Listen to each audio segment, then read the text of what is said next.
नमस्कार। आर्यावर्त टाइम्स में आप सभी का स्वागत है। बात हो रही है बिहार की राजनीति की, और उसमें जाति आधारित राजनीति की बात ना हो तो निश्चित तौर पर कुछ फीका फीका सा लगता है।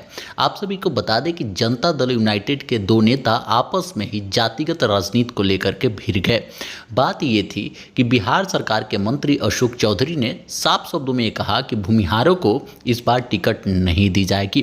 किसी जाति विशेष को टारगेट करके उन्होंने इस बात पर खुल करके अपनी बात रखी। इसको लेकर के जब एमएलसी नीरज सिंह से पूछा गया कि आपके पार्टी के नेता द्वारा इस तरीके की बयानबाजी हो रही है और भूमिहार समाज को टारगेट किया जा रहा है, तब उन्होंने कहा कि शायद अशोक चौधरी का बिना नाम लिए कहा कि उनको पता नहीं है कि हमारे नेता माननीय श्री नीतीश कुमार किसी भी तरीके से जातिगत राजनीति को न बढ़ावा देते हैं, और आज तक 30 वर्षों से उनके साथ हम राजनीति कर रहे हैं, लेकिन कभी भी हमने उनके मुंह से किसी जाति विशेष का नाम नहीं सुना है। इन्होंने साफ शब्दों में कहा कि टिकट देना अशोक चौधरी जैसे नेताओं का काम नहीं है। टिकट पार्टी के प्रदेश अध्यक्ष और पार्टी के जो वरिष्ठ नेता हैं वो मिलकर के तय करते हैं, ना कि मंत्री तय करते हैं और विधायक तय करते हैं। आप अधिक से अधिक किसी की पैरवी कर सकते हैं, लेकिन ये तय नहीं कर सकते कि किसको टिकट देना है और किसको नहीं देना है।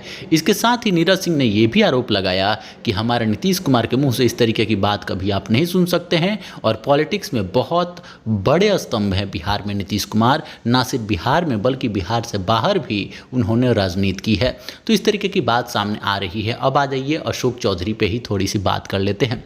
लोगों का ये भी कहना है, आम जन के बीच जब ये बात पहुंची तो लोगों ने साफ शब्दों में ये कहना शुरू कर दिया कि दामाद हम भूमिहार खोज सकते हैं, लेकिन नेता हमें भूमिहार नहीं चाहिए। ये बात कह रहे हैं अशोक चौधरी।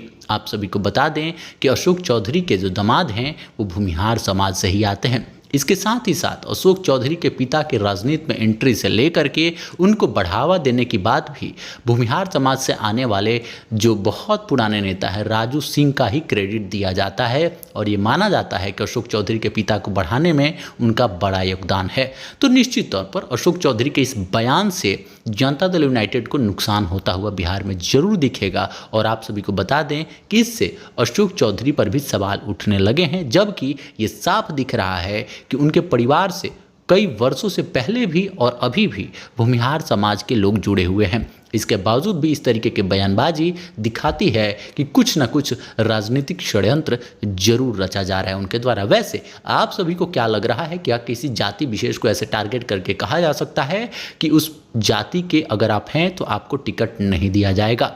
ये निश्चित तौर पर राजनीति में शर्म करने वाली बात हो सकती है। चाहे जाति कोई भी हो, अगर उसमें काबिलियत है, अगर वो उस क्षेत्र की जनता से अपने आप को नेता मनवा सकता है, या फिर वहाँ पर वो नेता बन के रह रहा है, या फिर वहाँ की जनता की आवाज़ उठा रहा है, जनता की समस्याओं का सलूशन दे रहा है, तो निश्चित तौर पर कोई भी पार्टी उसे टिकट देना चाहेगी, ना कि उससे पूछेगी कि आप किस जाति से आते हैं, आपके पिताजी किस जाति के थे। जबकि अशोक चौधरी को लेकर के तमाम तरह की बात चल रहे हैं और अन्य कई पुराने सुराग निकाले जा रहे हैं। आप सभी को बता दें कि फिलहाल बिहार सरकार में मंत्री हैं अशोक चौधरी, और नीतीश कुमार के करीबी में से एक माने जाते हैं। वैसे ये सारी चीज़ें बिहार में कोई नई बात नहीं है, लेकिन ऐसी खबरों के लिए आप आर्यावर्त टाइम्स को सब्सक्राइब जरूर कर सकते हैं और अपनी राय कमेंट बॉक्स में जरूर डालें। वीडियो को शेयर भी करें। धन्यवाद।